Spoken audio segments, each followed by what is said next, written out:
السلام عليكم ورحمة الله. السلام عليكم ورحمة الله.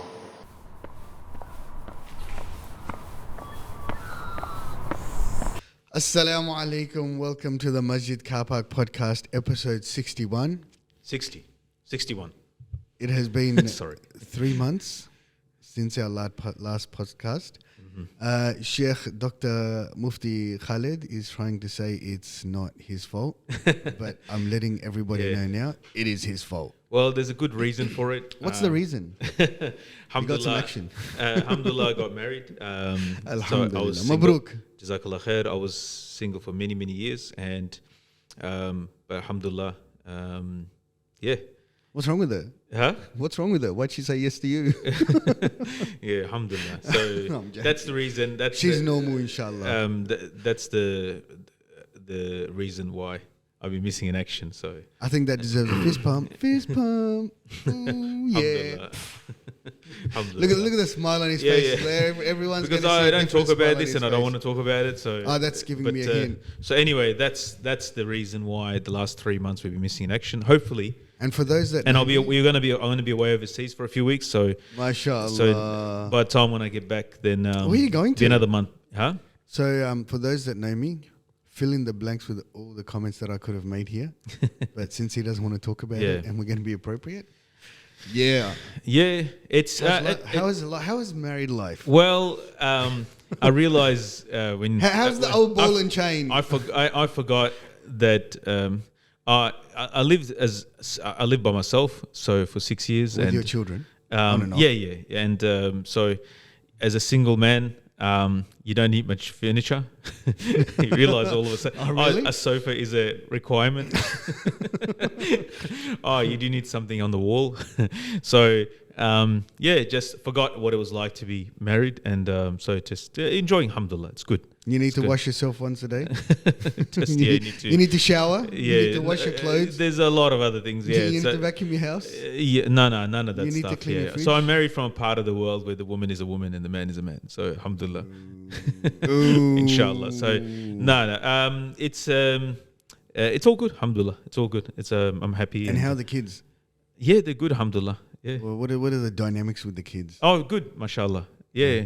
No, because this is really important, because I think a lot of our listeners or a lot of people nowadays, we find that, excuse my the frog in my throat, we find that, well, a lot of people are getting divorced.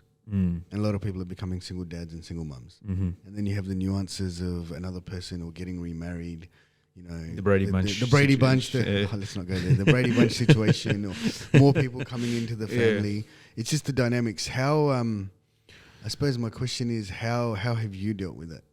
Or how have you facilitated the smooth transition? Nothing to do. If the other person is a good person, then when your kids are with them, if they're a good person... Why are you standoffish right now? No, I'm just cold. I'm going to pick on everything. It's been 3 months, mate. It's a very cold morning. I haven't even seen this guy for 3 months. Let's put it that way. It's if the person's a good person, they'll get along with kids. If they're good with adults, they'll be good with kids as well. Oh, not necessarily. I mean, I'm just saying, alhamdulillah, it's all good. Like I'm not talking about your personal stuff. I'm just saying, I am, I suppose. But just, it's something interesting that I suppose we all have to think about as time goes on, because that is what is happening. Like, we are going to be blended families and my two mums and my two dads. And I'm joking. You didn't go that way, did you, bro? No. Is that why we haven't seen you for 3 months? Us all. No. But is that why you're not walking straight? Did you miss me? I haven't actually seen you for how long? Yeah, since the day of the wedding, mother. Subhanallah. So we try and call him. No, I always answer calls. We try and contact him, Malana. I'm dying here on the side of the road, and who are you? I was on that honeymoon, and but no, alhamdulillah. Look, I think if the people are good people, generally, they will be good with kids as well. And if they're chilled out, there is those sort of marriage, like, when you. This is one of the reasons I didn't want to marry personally from the subcontinent, because of the way they are with stepchildren. And I actually asked... my parents have told me about that. Yeah, and somebody actually asked they're very bad with their stepchildren, and they sort of like push them out. And as a general rule, not everybody, but it's very, very common. It's very, very normal. One actually asked an Indian and before that, are your children part of your life? I said, okay, assalamu alaikum. Wow. Yeah, that is because we would you call that a red flag? that's a that's a red flag. Yeah, that's a red banner flag. That's a red door, bro. I'm mentioning this because it exists in certain cultures more than others, and to say a question like that, it's not a surprise. It wasn't a surprise for me. No, it wasn't. Yeah, for us in remember we had the India, Pakistan, those subcontinent cultures. That is very that just speaking what the culture's already telling them. Like, it's very strange. It's not good, but that's but by the same token, the way we are, is very strange to them. Yeah, we're weirdos. Yeah, like we got something wrong with us. Yeah, our norms and the way we talk, joke, whatever. I suppose that's what culture comes into it, Yeah. But that's why assimilation. Yeah. Go back to where you came from, mate. Yeah, everyone should be treated the same. And in Australia, you don't need a voice for. Oh, please. We'll get to that in a minute. But just alhamdulillah, requesting your du'as and alhamdulillah. So where are you going? Oh, do you want to share or do you want to tell us when you get back? Inshallah, I'll be going for Umrah. So inshallah. Oh, mabruk. Yeah, inshallah. Everything goes well. Are you going by yourself? Going with the family, so inshallah. So yeah, hopefully everything goes smoothly, inshallah. Allah make it easy. Yeah. Remember us in your du'as. Inshallah, everybody, inshallah. MashaAllah. That's pretty cool. When are you leaving? Tomorrow night. Tonight.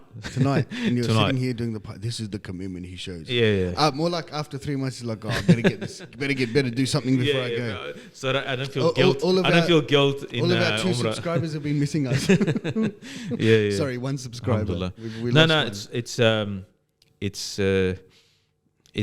It's good. Like being married again is good. Alhamdulillah. Mashallah, mabruk. Alhamdulillah.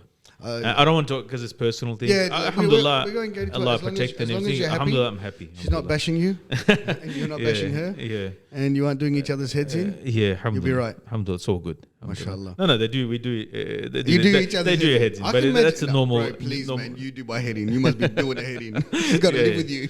Yeah, you just got to take it easy and. Sorry, could you repeat what you just said? You got to take it easy and. Wow. Anyone that knows him has suddenly just frozen in shock. You got to take it easy and not care too much about what other people think. And that's I know that's a cliche, but have you become a stripper or something? What's going on, Malana? The Imamate isn't paying enough. But that was those are the if you take it easy and don't care too much what other people think. May Allah make everyone's marriages successful and everybody happy and source of barakah and give pious children. And source of deen being established and pious children, eh? We got okay. Inshallah, here we go. Inshallah.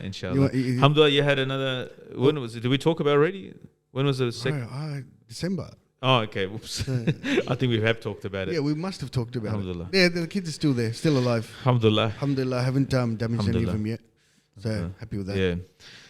Yeah. Speaking of the voice, okay, how are you, Wajid? What have you been up to? Yeah, what have you been up to? Sorry. Yeah, speaking about the voice. Yeah, I've been chatting with you every day. No, you haven't. Yeah, pretty much.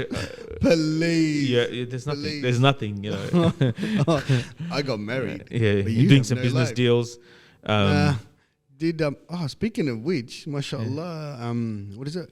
Khalid's Emporium? No, I started importing and selling on Amazon Prime and Prime some Islamic books and things. So that's good. It's a side little thing, hustle you could say. And there's a need for it. Yeah, I'm just doing a little bit of business sort of thing. What's it called?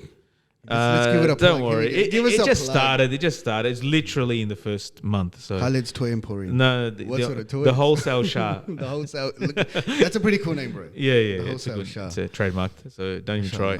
I've just been working. I'll put the link in the description for the 2 books that I'm selling. There's another 10 titles coming. So bring in books wholesale, because what happens is a lot of the books that we like from the UK, we're bringing them by aeroplane and then selling them in Australia. So they're like, in the UK, they'll be like £12, which is like $20. In Australia, they'll be $50. So probably, so like if you can price them around taking the shipment into consideration, let's say like $35. Yeah, you bored me already. Huh? I don't care. You bored me. Sorry, but I'm just saying. I'm just saying. Mashallah, I'm just saying. We should be charging UK retail plus whatever it took to get to Australia. But you're not. That's what I am. Okay. Yeah. I thought you were trying to drop this drop the mic moment of everybody. All my books are 1 cent. No. It's UK retail. That's we should be competing at, like to be and. If they're selling, I mean, then you got to increase the amount. We're charging too much here. Like, I get it. There's overheads. In general? Overheads. But, you know, Amazon is such a monster. Like, I don't even want to give it a plug. It's had enough plugs. Yeah, I know. It's crazy. But there's a reason why Bezos is successful, so wealthy. The reason why Bezos is wealthy is because it's written for him. And he's so successful. Allah Akbar. I became pious in the last 3 months. In case you I went backwards. While you went backwards, while you became a stripper taking your cap off. Yeah. Right? And also because he's hired the right people. Yeah. It's the people around you. But as a concept, it's phenomenal. It's fascinating, and there are fiqh issues with it. And I was discussing with. So what happens is fiqh issues. Yeah, because, for example, like if you're selling a book or a product, any product, and it's got a manufacturer's barcode like a book does, then you just basically find the book online. Then whoever's written... Are you giving away your trade secrets right now? No, this is like a normal standing. All the descriptions, reviews that somebody else, like that let's say the manufacturer has their own, they're selling it as well overseas, like in, let's say they're selling a product in France, right? Parlez-vous français, monsieur? And and they, you inherit all the reviews, sort of thing. So it looks like, so there's 25 5-star reviews. The product that you're selling here locally, you inherit that just automatically. You don't have to do nothing. Like you don't have to do anything. You don't have to do nothing. You don't have to do anything. And secondly, like if the good's like a standardized good that is exactly the same, the unit of good, you have to like a lot of like traditional, like classical fiqh is written for goods that were handmade by individual craftsmen, right? It was a unique product. Okay. Everything was a unique product. If a saddle maker made a saddle for you, it was different from the saddle for the next guy. It might be very close to it, but it's not the exact thing. Okay. But since the Industrial Revolution and things are done mass-produced, pretty much each product. This we for us it's normal. Like an iPhone, this iPhone, which is this number, this XYZ. iPhone 14, whatever, Pro Max, whatever, as an example. Then the next one that's iPhone Pro Max, whatever, is exactly the same as the first one. They're interchangeable. 10,000 come out of the factory. But in the old days, if something was made, so the reason I mentioned this is like there was a discussion we're having in madrasa. One of the muftis there, Mufti Saad, and that guy's a legend, man. And we're talking. I have a lot of time for him. We're talking about it and discussing about how what Amazon does is, since you're using the barcode of the product, and everybody who's selling on Amazon the same product, no matter where they are in the world, then what Amazon does is somebody purchases, let's say in Sydney, let's say my stock is sent to the warehouse in Melbourne. Those who are selling in the warehouse, somebody else is selling in Sydney, and they've sent it to their warehouse and it's in the Amazon warehouse. Then when somebody in Sydney purchases from me, right? Amazon uses theirs. Amazon dips into their stock so they can get the delivery quicker, but my inventory will go down, the other person's won't. So we have like a pool, inventory as a pool. We have like a pool. So what's the fiqh stance on that? Well, there's an issue of selling things that are not they don't belong to you. But like if an agreement is made between you and me, where you're buying a specific product from me, like a specific individual product, and there's a discussion around this. So, but wouldn't you say when you sign up with Amazon, that is one of the agreements you make? Yeah. I mean, there's a whole discussion around this, and there's also other things like drop shipping, which is people selling things that are traditionally you cannot sell things that you don't own. But then there's a whole discussion about is that an acceptable form of trade because you're acting sort of like a broker. So some muftis, you're not a broker. What do you call it? You're acting as an agent for the supplier, as long as you make a note of it. There's other details for this. There's not a fatwa session, but as long as you indicate that you are not the owner of it, that you are acting behalf of it, and you'll procure this product and then you will send it, right? Do you understand? Like, instead of presenting that you own this product, you have it in possession, which you really don't. So the understanding is that there's issues around that. It's not so. It requires time for that. So that's another thing. So probably in the last 2 months. That's why you've been very busy and haven't been able to catch up with anyone. It's not but it's so Amazon. It's Jeff Bezos that for you have to be ruthless. I realize as someone who's been teaching and working and so forth, and generally not doing. I mean, I'm establishing things, but it's not really business. Business and is selling products and services. I mean, I guess madrasa is a type of service in a way. Like you've done a lot. Teaching and so forth. But then like doing something on the side and just figuring out this monster, this behemoth of Amazon. It's impressive what they've set up. Like it's like as a consumer, I've been using Amazon for years. Amazon Prime. As a consumer, it is a weird. I've told you this before as well, that it's a weird. I ordered like once 8 or 9 o'clock at night time, and then 7 o'clock in the morning, it's there at the house. It's like somebody was at your window listening, or looking over your shoulder on the computer. Oh, he wants to buy that. Let me go get it for you. That's how it felt like. It was like creepy. Like, ooh, like they're in there. They're almost like watching you. You wish somebody was watching you through the window, mate. They're like thinking what you're thinking. Like they know what you're thinking. It was so bizarre that at night time, the order was taken. Someone picked it, found it, packed it, send it on a truck, and 7 or 8 o'clock in the morning, it arrived at your house. As little as 10 years ago, you could never imagine something like that. Yeah. Like, think about even in the late 90s, we're talking 96, 97, that's when email became mainstream. Yeah. Or started becoming mainstream. Yeah. I remember, I will never forget, not even 96, man. In the year 2000s, that's when email became mainstream, around then. 99, 2000. Because I remember going to Tasmania and a friend of mine, we were discussing about how we're going to keep in touch because mobile phone costs was so expensive. And we were like, oh, there's this thing called email. Literally, it was like that. Yeah. And you can send someone a message and you get it. And then we went to it was Adelaide Uni computer lab. And this person sat next to me, I was sitting here. And then we sent an email. And then I was like, yeah, but is that because the computers are next to each other? Is that why it's so quick? Mm-hmm. Like, it's phenomenal. Yeah. 23 years later, you're talking about drop shipping and you're talking about getting products into your house within like 8 hours. Yeah. Mobile phones, like we're sitting here, this podcast. And also you have to be, like I was worried a little bit. You know, you think about the Muslim community a lot, but when it comes to business, you have to be a little bit ruthless in terms of you're competing on a retail. The idea of business is simple. You bring a product that people want or will want, right, into an area that you can sell it in. I mean, it's a very simple concept what of business. What does this have to do with what you were saying about? No, like in the book business, Islamic books, then there's this like brick and mortar Muslim businesses, and you're competing directly with them now as a retailer on Amazon. If you don't, somebody else will.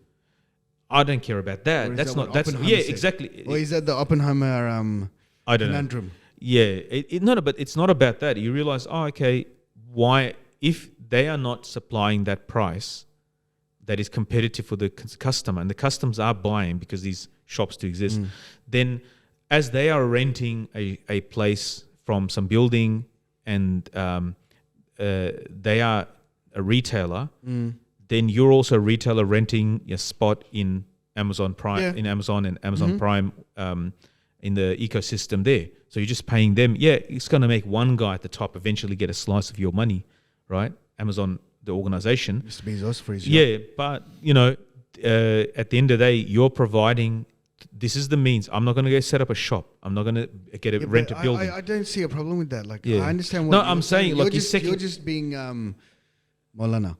Yeah, whatever. Right, you're just being like full no, but I was just like, as long as it doesn't matter, like it doesn't really matter because it's just business, and then they are businesses. They will figure out ways. Everyone's risk is written, don't we say that?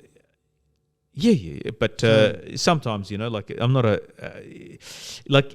I'm not saying it is someone else because from the angle that I was approaching initially was that I'll just supply these products that I can get very cheap through to retailers who are already doing retailing, and I said, why am I supplying to them and retailing when I could just do the retailing myself? That's correct. But it was just but your heart was feeling you were feeling sad. But then I said no, they'll figure out ways. It's business. And do you want a hug? No. I hope you understand what I'm saying. I wanted to supply and maybe some of these businesses they are the prices are inflated and the prices don't need to be that inflated, and as long as you can undercut the market, like there will always be a customer that will buy it from you. And as long as if you can advertise, it's very simple. You get the product, look at the marketplace. Can I move this product in this marketplace here in Australia? It doesn't have to be Islamic books. I mean, it can be anything really. And No, I was going to talk about other products, but we won't. Yeah. No, let's not talk about that. Whatever the products may be, you get it from China, from Guangzhou. There probably is a city. I'm not sure. Guangzhou. There's a million cities there. So whatever the city is, you find the product, move it. This is simple. Yeah. All it is. I mean, it's not rocket science, right? You get the product, you make your contacts, you go to Alibaba or or directly to a supplier. Yeah, I get all that. You're boring me. And but what you do is you find out Richard Branson, he had this formula. Bro, stop making excuses for your conscience. No, I'm not. I'm just explaining to you. I want to encourage Muslims to do business, and they probably are. That's what I wanted. There to are say, brothers right? and sisters that are doing good businesses. I was mashallah. having this discussion yesterday. Entrepreneurs. I was having this discussion yesterday with someone. Right, as Muslims, we need resources. Yeah. Right. One is taqwa, getting directly from Allah Subhanahu wa Taala. And our iman should be at that level where, with 2 rakats of salat we can. However, I feel until we get to that level, we need to work as well. Yeah. Right? Then things need to be done. Even when you get to that level, you need to work. But business, right? There's things in business that benefit you. Firstly, you need tawakkul in business. Because business is not a fixed, it's business, right? It's not a fixed income. It's not a fixed income. So there is something there's something about business in terms of the amount of brain power you need to apply for it, and you have to always be thinking. Yeah. And it keeps you on your toes, and you need to there's a comfort in working for somebody else. You walk in, walk out of the office, and clock on, clock off, and it feels good because you're getting the money, and there's you feel like there's a subconscious safety net. Yeah, exactly. And while business, that's sort of removed. And then now you have to hustle, and you have to think, and you have to make dua as well. And Umar radiallahu anhu was worried about the Arabs, Sahaba radiallahu anhu, that once the spoils of war were coming after all the victories, that they were going to lose their business acumen. Look at it now. And the Arabs who were famous, and it's mentioned in the Quran, لِإِلَافِ قُرَيْشِ إِلَافِ مَرْحِلَةِ الشِّتَاءِ وَالصَّيْفِ, about the international trade of the Arabs. So the people of Mecca, they used to go, Shita wal-Sayf is talking about the summer, the winter and the summer trade caravans that they used to have. Basically, it was international trade. People made goods, or they had goods sent on the caravan. They made a deal with the caravan, the Amazon, you made, and they sold the goods, and then they split the profits. Yep. And so the good thing about Amazon is, compared to eBay, you have to do everything yourself. But Amazon, any Amazon, you can do it yourself as well. On plugging it. Are you hoping Jeff Bezos listens to this and signs us up into Amazon Prime? Let me on your yacht for a day. Prime Video or something. I want to spend a day on your yacht, but on your $500 million yacht. No, it's good. It's good that, because generally, I think culturally in Australia we don't have this. If you look at who owns all the businesses among the Muslim community, who does business? Lebos. No, not Lebos. It's generally, we do trades. We've got people working in offices. We've got people that are employees in factories and so forth, right? Businesses are owned by ethnics. Yeah. Migrants. It'll be the Bangladeshi guy, Pakistani guy who'll have a shop. He'll bother to Indians, South Africans, Burmese. But do you see Aussie kids will open up a shop? Yeah, but that's where brainwashed from the time of school, or from the time we're young of. Yeah. Go to school, go to uni, get a job. Yeah. Buy a house, white picket fence. We'll do some services like restaurants and cafes, but, but generally rare. as a business, a second, third generation. No, do they no. really do they have a business, a shop? Even second, third generation ethnics don't. Even from school. But that's what I'm talking about. Second, third generation ethnics, like they're second, third generation in Australia. Yeah, No, they second don't. generation. Yeah, they don't. They work. They'll work in an office. They'll work in for somebody else in a factory. They'll work. But the idea of having your own hustle or your own business or have a shop that's got stuff that's in it. Yeah. Right. Or with this new generation, it's about making money from nothing. Yeah. Well, that's another thing with crypto and or not just crypto, like YouTube influencer and. Yeah, look what I did. I did this dumb thing. We're making money from this. Excuse me. Is that we better get some. Is that why you've got a new Puma jacket? You spent last year's money on your jacket. Our revenue of $3.51. There's no revenue. Is it costing us? It's costing time and money. But subhanallah, I think that's something that's and I'm teaching at the moment in the mosque a few books, but I started teaching. It's all about you, isn't it? My stuff's useful to people. I started. It's on my YouTube channel, and we'll put the link in the description. Oh, we. But it's what do you call it? On the ethical livelihood. So there's several books I'll be going through in the masjid. I already went to Fadal Tijara of Mawlana Zakaria Rahmallah on the virtues of trade. So I went through that. Is that on your channel? I didn't know. That was just done in the mosque, and then now I'm doing on the channel. Ethical Livelihood, a series of books. Oh, fantastic. So I asked Mufti Najib, mutual friend, send him a message. He's your friend. I just know him from afar. I said mutual friend. I said so. He's someone, a teacher and friend, and asked him that about transactional law and so forth. He said, don't teach transactions in the masjid. Teach the ethics of business.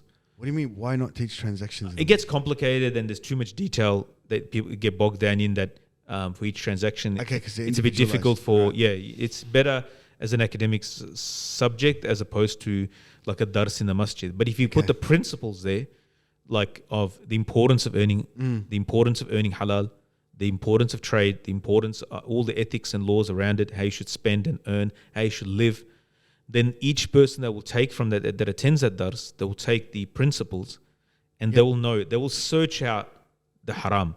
Like the way we search for gelatin and 471s and whatever haram ingredients, cochineal and the list. Do we still do that? We still have, we do that. Yeah, the law hasn't, Islam hasn't changed the last 20 years. So what I'm talking about, when it comes to haram ingredients, we do search, we actually know certain things. We have a knowledge of that, and we just quickly do a quick search. If the ice cream is too colorful, too good to be true, it's probably too good to be true. When you see it, you try your luck, look at the back, and say, hope it was it hasn't changed. Or if somebody says it's halal or whatever, but then you take one taste of it, and you're like, nah, that tastes way too good. Turn around, next minute. Yeah, so that's that. So I'm sort of like teacher focusing more on business law, you could say, or commercial, not law, but like Islamic ethics principles in business. And that's good. And that just to encourage, and I think they mentioned this in the United States as well, that they talked a lot about this manufacturing. So manufacturing is like the business of making things, which is you're producing things and you're selling those things. You're making cars and you're selling those cars. You have factories that produce things, and then you are selling them. So you're becoming like a supplier. That whole chain generally, if you look at Turkey, brother Amir. We can see what he's been busy with for the last few months. Almir, this is my honeymoon. Almir Jolan, he's a professor, he's a lecturer at La Trobe, a teacher at La Trobe, and mashallah, he talked a lot about Turkey's economy. Really, Turkey's economy should tank based on, and it's not doing very well. Due to the lira, the currency, but because they've invested a lot. Is that also because the currency is getting attacked? But that's 100% getting a US and Russia from all angles. But somehow they're resilient enough to go. And one of the reasons he's created a huge Erdogan and his party and so for the last 20 years. I don't know about other policies, but they've increased their manufacturing base. Inshallah. That's like as a country, and Australia's like going the opposite direction. Like it's got rid of all the car production. Yeah, man. It's because we're in the neighborhood China, we've got easy products, and but they've actually killed a lot of their manufacturing. That's capitalism, I suppose. They're coming back to whoever produces the cheapest. Yeah. But how's madrasa? Yeah, good. Alhamdulillah. Alhamdulillah. Enjoying it? Yeah, I'm teaching Turning there up? and Have teaching. you been turning up to madrasa? I'm turning up, and but yeah, I need to improve. Here we go. Yeah, inshallah. I have been turning up. Alhamdulillah. I've been getting some rave reviews about it, mashallah. Alhamdulillah. Allah accept, inshallah. Speaking of madrasa, yesterday I was What have you been up to last few months? working, kids. Yeah. Kids. I went on a few holidays. Well, not holidays, but I went away for it. I went to spend a couple of nights up north. Sorry, not north. West. Geelong. Along the Great Ocean Road. What's in Geelong? No, past Geelong. A few hours past Geelong. Like rusting factories. No, this time wasn't camping. Actually, just Airbnb. Amazing. I'll show you the videos later. Okay. Like, phenomenal place. Yeah. Went there with the family. Been going away with work a little bit. Okay. Went to NAIDOC week last week in Horsham. What's one of my NAIDOC? concerts. NAIDOC is okay. They used to really force good. it upon us in work No, when I worked in the call center. Yeah. What did you do? Basically, I took my client who just took part in it. He's an artist, Aboriginal artist. Okay. Like, amazing guy. Yeah. I'm working on developing some stuff with him. So he Okay. actually sells his stuff mainstream. Like, he's phenomenal. Like, it blows what your is it, mind. like paintings or Paintings. Okay, wow. Absolutely blows your mind with the stuff Is that he he does. Victorian? Victorian. Okay, Right. he's from like Sale or one of those areas, or No. He's actually from Dubbo, New South Wales. okay, but so he he's not lives from in Victoria. No, but He's lives not in from- Victoria. His country isn't Victoria, no. Okay, He's yeah. not in country. But phenomenal guy. Absolutely, like, amazing guy. What's his view on The Voice? We haven't discussed it Oh wow, because there's been like too much other stuff going on. yeah. Look, I've had a few discussions with a few people about Voice. I've met some Indigenous Australians that are for it Yeah. and some that are against it. Okay. The ones that are for it are saying we need it. We need some sort of Representation. in Parliament. And the ones that are against it are saying, okay, so what happens when we get this? And Yeah. there's that many different Aboriginal tribes. Are they all going to be represented? From all over the country. And then at the same time, what if something else comes up that's not a part that can't be addressed through this voice to Parliament? Is our voice going to be heard? What's going to happen then? So it's quite interesting. Like, Yeah. I think the whole voice idea is coming from the whole treaty style in New Zealand. The indigenous population if they can implement it correctly with these checks and balances, I think it's fantastic. But again, everything Doesn't look like it's going to happen. That's the problem, right? Yeah. It's not a problem, but it looks like it's not going to happen. If the referendum happens, You think the voice isn't going to happen? I don't think it will happen. Based on already, there's 25% have said, 25% of Australians already said they're going to vote against it. 30% have said that they're not undecided, which is looking very bad for. Yeah. We're looking very bad, and for a referendum to be succeed, based on all the referendums done the last 100 years or 120 years, that you need like 90% of the community on board. So the numbers translate into the voting booth, into the referendum, and so it doesn't look like very hopeful for it. But also, I feel like we're not. And there's not enough information out there. the problem. I was listening to the ABC's overview of it. What they were saying was, remember the Republic referendum? Yeah. The reason why that collapsed was that all the infighting that started happening between the pro-Republican groups about the model, the details. That's why the Albo and the government, they're not releasing detail how it's going to be. But that was fine for the Republic debate where the internet wasn't so in everybody's pocket. Yeah. Now the questions got Sky News and all these other detractors. They're basically criticizing it, and there's a lot of voices coming, Aboriginal voices coming against it. Yeah, so that's what I'm saying. Yeah. We don't have enough information. Yeah, exactly. And Like, so, if you ask but the me- problem is that if you give the information, then people are not going to like it, and it's going to get attacked. It's going to get attacked, like the Republic. If that's the case, then give the information and try and fix it and take more time. The only thing is, I think it's just because he's put a time limit on himself. And he wants a legacy. He wants all that stuff. But I think, look, definitely we need to do something. And also criticism came from like Jewish, because they said, Jewish groups are with us and Muslim groups are with us. Alba said in the press conference, all right? For the voice? Yeah. And there's there's national bodies, Muslim bodies that are pro, like they've actually voiced. But that's more to do with I think the Muslim organization, maybe because he's the current prime minister and they have access by dancing to his tune. So that I feel like the Muslim organization are more dancing to his tune because he's the sitting prime minister. I think that might not, because like once you start this process of an I get there are grievances to be addressed, but there's already processes for that. And the people that are speaking, if you look at the people that are there in Parliament, like what's her name? Not Lydia Thorpe. What's the other one? The Minister for Aboriginal Affairs currently, Linda Burns. I think Linda Burns. Isn't it? Sure. Yeah. Anyway, like she's from. I mean, they call it the Indigenous aristocracy. So there's all these rich Aboriginal, but not just that, who are not representative of the. They're talking. It's like just politicians in general. They're just Aboriginal They happen to be Aboriginal, but they're politicians from rich families, and they talk about the poorest people, but they're not. But they're not they from have the. no idea. They've been raised by like. I think she's like somewhere was mentioned. Andrew Bolt, one of those guys, was talking. You got to listen to both sides, right? And talking about how she's raised by a Scottish mother, white mother, in a rich family, and she's talking about the plight of poor Aboriginals in Northern Territory. Well, this is the thing. Even when you go up north, and when you have these conversations, you hear, what do these guys in the Canberra bubble know about what we're going through? Exactly, they don't. What do they know about the pains? Like when the whole Alice Springs lockdown happened. Alice Springs is dry now. All of these different things. Yeah, they're not solving problems; they're reacting to it. They're not getting to the root of the problem. And the people on the ground that are, whether they're Aboriginal or non-Aboriginal, that are in the guts of the problem, their voice isn't being heard because they're too tired just trying to survive and make it work and do what they can. Yeah.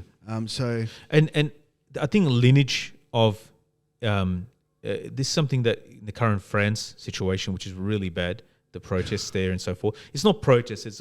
It's a combination of actual protests and just anger. And it's anger. It's more anger about the kid being killed. Whether what actually happened, I'm not sure. But I heard it was like a, it was unprovoked. He drove off. He drove off when he was told not to drive off. Yeah, and so whatever the thing was, but. It doesn't justify all the burning of people's business, just looting. You just see videos of people just breaking. That's not a protest. People just breaking into shops, do you know more and money? stealing like TVs. Nike shoes. Yeah. Like I don't know how that helps the cause, but it just sort of more confirms. Okay, we need more policing. But more money was raised for that policeman, than for the victim's family. Yeah, well there you go. 1.6 to 400,000. Yeah, there you go. So, but the thing is that the police, there's a very good podcast called The Thinking Muslim. There's a French Arab brother. He was explaining about why, basically, the Arabs in France are they're like treated like the African Americans in America, US. That's one thing. Second thing is there's like they made Algeria, because majority of them are Algerian, as far as I know. They brought them into Algeria was made sort of almost like part of France. But Arabic was banned. They had to speak French. Like imagine the Arab country has been colonized to that level, and like millions were killed. All right, and then when they're brought into France, they're treated like third-class citizens, and they're used for factories. Like they're brought in for blue-collar work, and so the problem is for the French is that the number is so high. It's not a small number of people now. You're talking about millions, like 7 million people, some ridiculous amount. It's like a tenth of the population.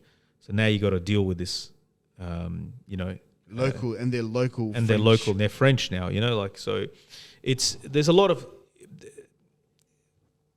It's what that brother was saying. The Thinking Muslim podcast. There's an interesting point that he made, which was that the police force was part of the police force's job historically was to suppress minorities. It was built into the culture and environment. Let's say 50 years ago, when when the Arabs first sort of came there to work and so forth, part of their job was like make sure these people are cut down to size, and they're kept in their place. Same thing was done with African Americans. Yep. So it was institutionalized. The racism was institutionalized. I'm talking about one specific thing based on a brother, what he's saying. So when we come to, I was in Northern Territory. Not Northern Territory, North Central Queensland, and there was a certain town that I was in, and we put our tarp and we were brothers and we were praying our salat, and the local guy, there's a local Aboriginal man came, he sat down with us, and we were just talking. Then while we're sitting and talking, 2 policemen just drove past. They stopped, right, and they just start asking questions, right, and then they left, and it's asking you guys questions. Yeah, like just it was strange because in Melbourne we wouldn't get that What are you doing here? like we're not doing anything wrong. We're sitting in the park and we're just talking, but then they'll just do a little check. What are you guys up to? And we're just sitting quietly. We're not being rowdy or anything like that. But they do a little check and then they drive off. And when he drove it, the Aboriginal man said to us, "That's like every day of our life, right?" So they might think that they're doing their job, but from the other end, they said, like, mate, like you're, like, who are you to be looking over my shoulder? Yeah, would you have done that if we were white, sitting here? Yeah, but the thing is that if you're doing it, he said that's every day.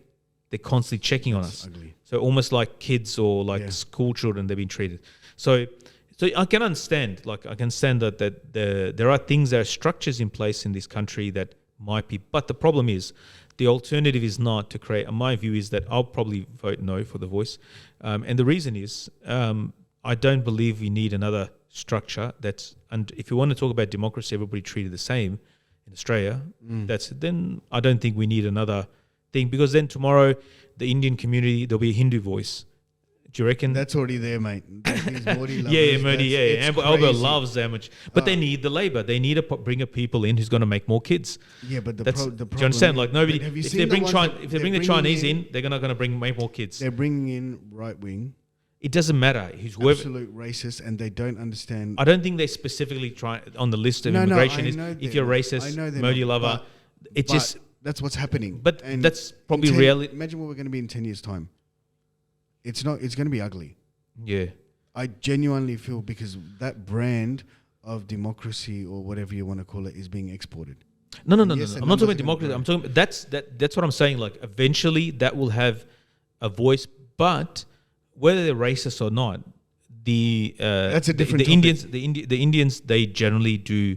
They will get to the top based on merit. They will work their butts off. They will. No, bro, not necessarily. Not with this new group that's coming. You reckon? I don't think you understand. Even Silicon Valley is the caste system. The caste system is that's a different. That's I believe that is. I think so. That's what I'm saying. We're unpacking. They will hustle. They will work hard. They will work. The only thorn in their side is the Sikhs, Khalistan, and those guys. Sikhs are the hardest workers I know. No, I'm saying for the Hindu right wing, they are like the counterweight, which is good. They're amazing. Sikhs are the hardest workers I've ever seen. Yeah, in everything and in anything. Yeah, you got to give it to that community, bro. They hustle. They grind. Yeah, and they do the hard work. And they do the hard work. So it's not necessarily right wing Hindus that are coming to Australia. True. So there's Muslims coming as well. But is there? Yeah. Is there? But anyway, I don't think they like coming here. They prefer to go to the US more than they do, and the UK, Chicago. All full of Hyderabadis. But anyway, I've never been. I'm saying, like, if you say, all right, there's a voice needed for this, then tomorrow will there be another adjustment to the constitution?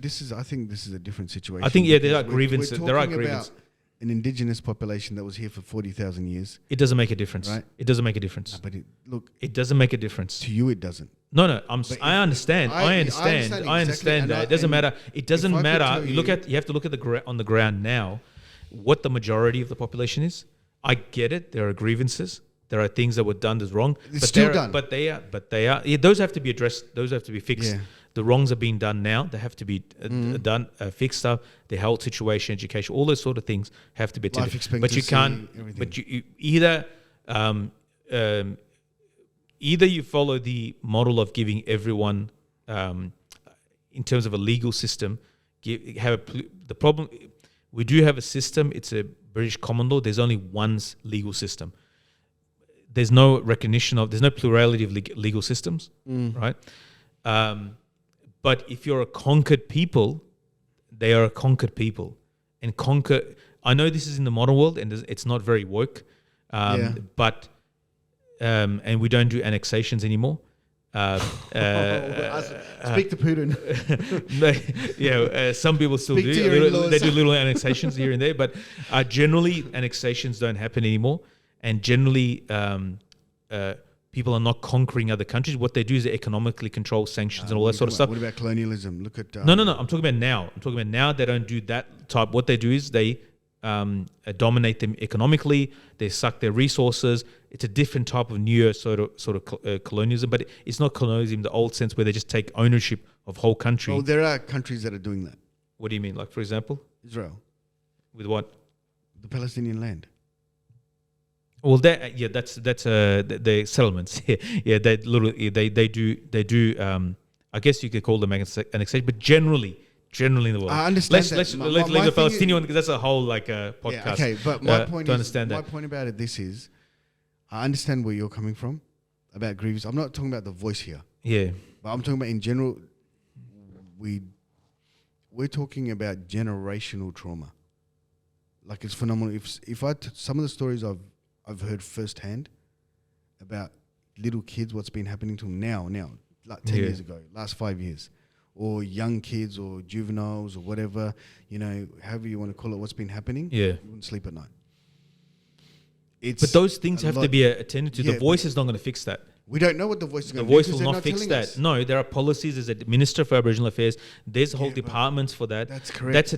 That's a policing matter. No, but I believe that's the voice, it is not that's the problem. That's a policing matter. That's a social. It's a social matter. Social matter. It's educational matter. There's other things which those things have to be fixed. I don't believe that the voice will fix any of that. But also, what the voice does, there's a lot of white guilt built into this. Yeah. It's a white guilt thing. It's just white people feel bad about what's happened, but it's happened. All right, this country was conquered. It was taken, right? Rightly, wrongly, all that sort of. It's irrelevant. That's history now. You're being very pragmatic right now. That's what you're saying. And deal with the people's problems, fix the people's problems. But I don't believe the voice is required for that.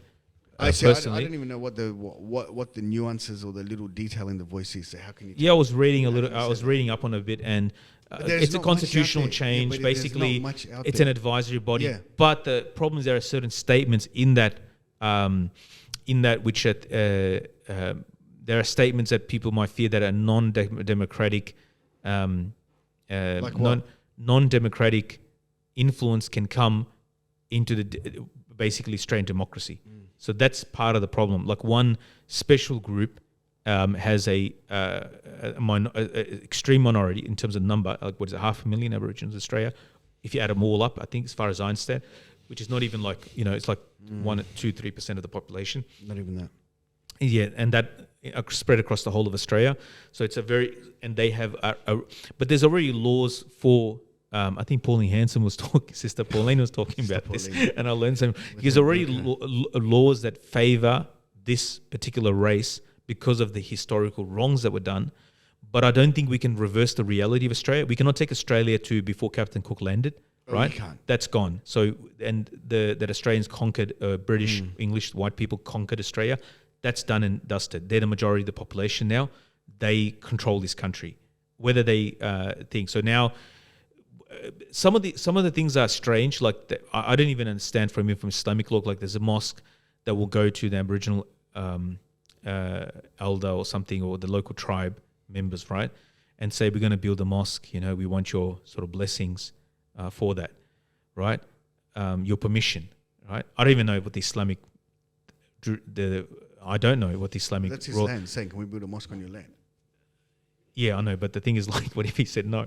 And you're going to build it anyway? No, they're going to. What I'm saying is just a silly. It's a formality. No, but how do you know they're going to build it anyway? They're going to build it anyway. They're already saying just a formality for PR. It's for PR. It's for respect. Yeah, but it's a meaningless exercise. Is it though? In the net effect is that you're doing something where you actually don't mean it. Because you're not going there to really take permission. You're just doing a PR stunt and. Or you're showing respect. You're appealing to the way. No, you can pay the respect by inviting him to biryani. We're building this. We're building this mosque. You're not looking deep, man. I'm looking I'm looking more deeply than the ones that are looking deeply. So no, you're not looking deeply. Yeah, you're too busy with Amazon. You're worried. Yeah. Say, no, but like it's. I have to disagree with you on this one. Yeah, strongly. The traditional owners of land. I know that people announce it. We're here on traditional, but. What does that even mean? Because in Islamic law, you're the owner. You can do whatever you want, and nobody can touch that. So if you're an owner of something, then you have full control over that. That's what an owner means. I understand that. Yeah. But traditional owners Islamically doesn't even mean anything. It's a meaningless word. They don't actually own it. They don't. So now this is part of some of the pro-voice people. and there's recordings and Sky News because it's a trusted source. And why do you even listen to Sky News? Because you want to hear an alternative voice. I hate listening to all the woke stuff on ABC. So I listen to ABC and then I listen to Sky News just to see, what the reality is. And ABC, Sky News, somebody was talking. They were talking about some of the people that are pro-voice. They said, we need treaty, we need reparations, right? We'll have to pay for that. So just this has been mentioned as well, right? And this is like I have no problem this with is the woke-tard sort I of. don't have a problem This with is coming from the reparations, woke-tard as long mindset. as that money is used correctly. The woke-tard, the money's already being used, so there's no need for. But reparation is something else. That's a next level. That is next level. Which is not going to happen. Like in the US, there's a funny thing. California basically said they're going to do reparations, like they voted. To the indigenous population? No, to African Americans, right? Okay. But California was never a slave state. So it's like the heart is in the right place, but it doesn't even. Wrong there's state. no reality. Yeah, like you're in the. So they know they don't have to pay anything, so they can just feel good. These white people can remove that white guilt. I mean, there's some strange stuff. Like you haven't done anything wrong. Your forefathers conquered the country, by force. But that's how conquests work, right? Wars are fought, lands are annexed. Our history is replete with that, like Islamic history is replete with that. Like, but if you use that, that's dangerous territory you're going into. I'm not going to go there. I'm talking about history. I'm not talking about now. But that's very dangerous territory where you're going to. What you're saying, like not now. I'm not going to discuss this now. The way powers worked and the way countries work and the way countries took land and the cities on that land. That's one thing. Why are we against China when they want to take back Taiwan? But Taiwan sort of is like their own thing. They don't want to be. Yeah, I mean, Taiwan. But China can come and say, no, it's bad luck. Yeah, they can. Okay. Yeah. So where does it stop? It doesn't. That's my point. It doesn't stop. Yeah. There has to be checks and balances. That's my point. It doesn't stop. But according to your reason, as Russia has shown, doesn't stop. But according to your reason, Jeff Bezos just could come in, build his own bloody army, and go, right, this is my country now. Yeah. Like with his own private army. Yeah. That's what the British East Indies Company was. That's my point. Yeah. So that's a dangerous territory to go down, and that's why it's dangerous because we're just used to being in peace all the time. Yeah, but that's why all these checks and balances are in place. Trying to get checks and balances in place so that we don't go down that. So Jeff Bezos, and I'm not saying he's going to do this, right? Or some billionaire of the world goes, you know what? I'm making my own country. Yeah, I'm going to be king. I'm not just going to be rich. I'm going to be a king. And so then we turn. I'm going to make my own private army. That's exactly right. And take over. Yeah. What are you going to do then?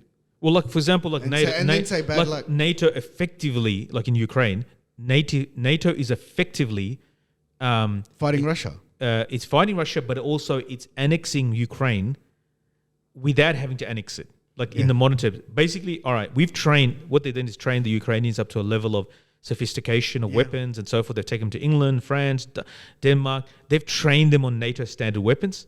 They supply the weapons to them, and they have double standards. Now, 100 countries have voted against using cluster munitions and cluster bombs. And Biden is now deciding to send it. Israel uses it. It's well known. And now they're sending it to... they're more effective apparently, but 100 countries have they've probably got heaps in stockpile that they need to get rid of, and they're sending it to Ukraine to use against Russians. So ugly, and so but they just like they can do it. They're ruthless, so they don't need to say. And strangely, Erdogan just said yesterday that Ukraine should be part of NATO. They deserve to be part of NATO. He announced it yesterday. So what happened behind the scenes? Yeah, well, Zelensky, the president of Ukraine, he was in Turkey, and it's sort of weird. Erdogan's like sort of mates with Putin a little bit, and then on the other side, he plays it.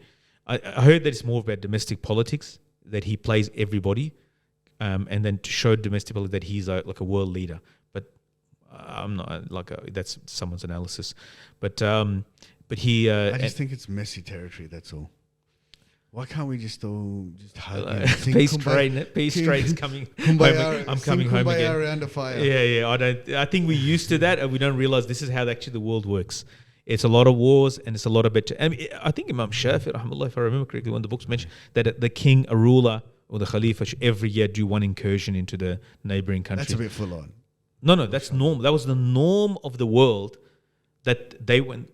I'm talking about the pre-modern world. Yeah. That was the norm, that you do a little incursion into just to show your power, because the borders there was no nation states, so there's no borders were clearly drawn. So the way is what you can think where your border is, you push a little bit just to flex, and whatever internal political things are going on there, weaknesses, then you can check how strong or weak they are. Are they already they're united enough to mount a joint attack, and then you sort of push back. Like you're constantly flexing your muscle. You were born in the wrong century, man. But that was like the norm of the world. And what I'm saying is that Australia came into existence in the old world, pretty much, not in the modern, postmodern world. Now we're trying to fix up ancient things. It's like saying, all right, in Bosnia, the Turks came, right? In Bulgaria, all these countries, right? They annexed all this Europe, Eastern Europe.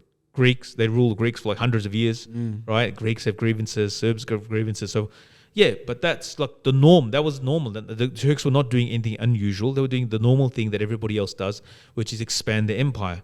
You know, everybody, the Abbasids did it, the Banu Umayyad did it, the Muslims did it. You constantly, your power, your influence, you keep, and Australia did the same. In the process of doing that, people get hurt. They get hurt, and that's war. You know, slaves are taken, combatants are killed. And they applied that to but you're being ruthlessly pragmatic right now. Yeah, I'm saying that. Absolutely. But there's you can't do reparations for that's too much. I'm not talking about reparations, but in general. But the people that are supporting the voice, they come out and they're talking. And that's the problem, that those people that are the pro-voice architects, they're talking in those terms as well. And some have said, and they have a right, some of them said, oh, we don't want a, what do you call it? Speak to the like a voice. We want to have a black parliament, and have our own country. Right, that's another thing. No, but look, what do you reckon Aboriginal country will be called? That'll be depending on them, because it's not one Aboriginal country. Yeah, that's another. That's the thing. That's my point. Each tribe had their own country, so that's. It'd be like up in the north somewhere. Yeah, I met in Northern Territory. Probably. Speaking of which, I met. It'd be like. No, it doesn't. No, not necessarily. No. I'm just thinking of a name. Don't go there. Do not go anywhere right now, because that's Papua New Guinea too. No, that's not. The thing is, it wouldn't be anywhere, because each Aboriginal culture or each tribe is very connected to their own land. Yeah. So the idea won't work, because there is no such thing as one Aboriginal country. That's Australia. A language or that's right, because each language is different. Each dreaming is according to that country where they are. Everything is linked to that country. Yeah. Speaking, actually, this is quite interesting. And as a Muslim, like, just another thing, the idea of normalizing, Islamic schools have done this in Australia, and it's like, as we will not done what? I'm worried smoke ceremonies, smoking ceremonies. Yeah, which is like a shirk. It's actually shirk. It's to scare away the bad spirits and bring the good ones. So bad jinn and good jinn. That's not just that. It's a shirky tradition that one of the Islamic schools, I say one Islamic school, brought and someone to do like that. Are you sure that wasn't some teacher behind the car park just having a bong or something? No, it was someone that did, and it was like, I was like, what the hell? Like, you're bringing the shirky thing.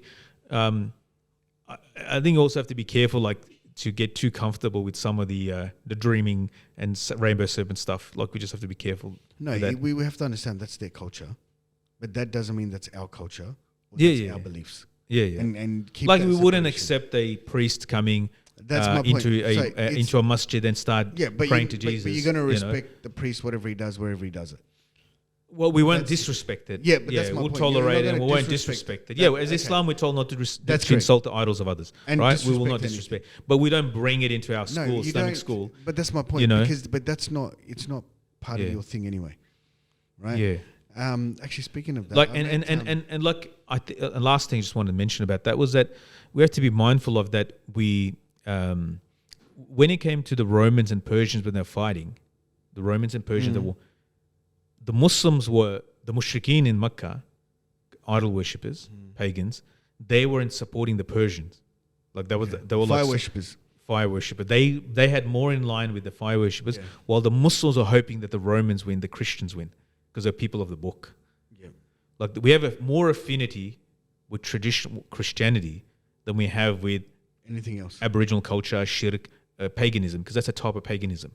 I think we have to be careful that paganism is sneaking. I don't think so. I think you have to be mindful. I think you need to learn a bit more about it. It's not paganism? No, it's not. As far as I know, it is. No, it's not. Okay. It's not. It's Tawheed. They're not people of the book. But they're not people of the book. It's not Tawheed, but it's not what you classify as straight paganism either. There's nuances in there with their shirk is very nuanced. Yeah, shirk is very nuanced. Okay. Yeah, so there's an idol for rain and an idol for thing, and there's a, But what I'm saying is, I would generally put there are elements of, and people have looked into this in certain Aboriginal ideology where there is Tawheed. That's correct. But generally, it is a type of shirk, and I think maybe next podcast we talk about it, what the shirk is. What if their beliefs, but I think most of them don't even know what their beliefs are. Well, I think we need to get an Aboriginal person on here to explain their beliefs if that's what we're going to do. Yeah, we need to find someone that's, but if they're all different nations, all different religions, and so forth, then but still have somebody that's. I'll go to Wikipedia and read up on it. Because you're going to be the expert on Aboriginal. But the thing is that people that worship stars and lands and trees and nature and so forth generally fall into paganism. Yes. That's a. I understand that. That's I'm saying that's and then they advance to a level where they represent those things into different idols, like the Romans did when they had a idol, the god of war, in the statue of Mars. And they made all this. So it does when it becomes more sophisticated, they make it into idols, but generally they're worshipping different aspects of nature, which is there in their culture, which they're not people of the book. I'm saying we have to be mindful of those shirky things as well, that we have a bit of immunity to that. Alhamdulillah, in Islam. I don't disagree with that. I'm not disagreeing with that. But we should not get in bed with the mushriks too much, Who you been getting in bed with, mate? Anyway. Who have you been getting in bed with, Maulana? Let's wrap it up because time we have to go. Okay. And I do want to say one thing, mashallah. Yesterday I went to, Sheikh Uzair, Nurul Huda, mashallah, graduation. Mashallah. For his family. Become an alima. Oh, mashallah. But it's actually amazing in the southeast, the amount of work those guys are doing. Mashallah. Like not just Maulana Uzair, but Mufti Ziyad. PGCC, like how many the output that it's almost like another city. Like it is another city, Melton's another city. And the fact that we've got so many ladies coming out as ulama. No, listen, let me finish. There's so many ladies coming out. I don't know. You got to be careful what you say. The words you choose, man. There's so many ladies becoming ulama whilst having the responsibility of family and kids and all of these things speaks a lot to, I suppose, the resurgence of traditional Islam in the country as well. Yeah, alhamdulillah. Like I think there is a few voices, and it will take time. A few voices. There are a few voices in the Muslim community, and you've got like sort of like modernists, and some guys are working hard. Not like you, like turning up every second day. Yeah, you've got modernists, you've got traditionalists. Yep. You've got people, just average people. You got people trying to change Islam as well. During Ramadan, you got the work hard. You got during Ramadan they had the LGBTQI iftar in Federation Square. Astaghfirullah. So you got Did you go to that? Those sort of nonsensical things, but it's good, and it will happen more and more as it will happen more and more. But we're developing sub communities. He put on a good show. Who? Maulana Uzair, mashallah. Yeah, mashallah. The way they did it, like that gave me ideas for your next graduate. I'm not into the shows. No, not show. Not show. It wasn't a show where it was filmed. I'm talking about just the setup. Yeah. It was quite impressive, mashallah. Yeah, I've seen so many good ones. You're just not getting into it. No, I'll sort it out. I'll sort out the next one. All right, inshallah. Inshallah, I'll sort out the next one. Massive party. I'll put the description in my Amazon ads in the description. Buy the books. They're good books. They're good price. Khalid Wholesalers. Yeah, the wholesale Shah. Thank you very much. Shah. And new products to come. Don't judge him. And this podcast will also be sponsored by Wajid's business as well. Inshallah. Yeah. Alhamdulillah. And any other businesses that want to be advertised. NDIS needs. No, this That was a joke, guys. All right. I've got to go. I have a lot of things to do. I've got a flight. I've got to work as well. A few hours. So. All right. Thank you for watching. Please like, subscribe, and press the bell icon. And inshallah, we see Maulana again after a month, inshallah. After a month, huh? And we do apologize for long delays. Inshallah, hopefully we apologize, not me, brother. Yeah, I apologize. I sincerely apologize. No, All he right. doesn't. Assalamu alaikum. Wa alaikum salam wa rahmatullah.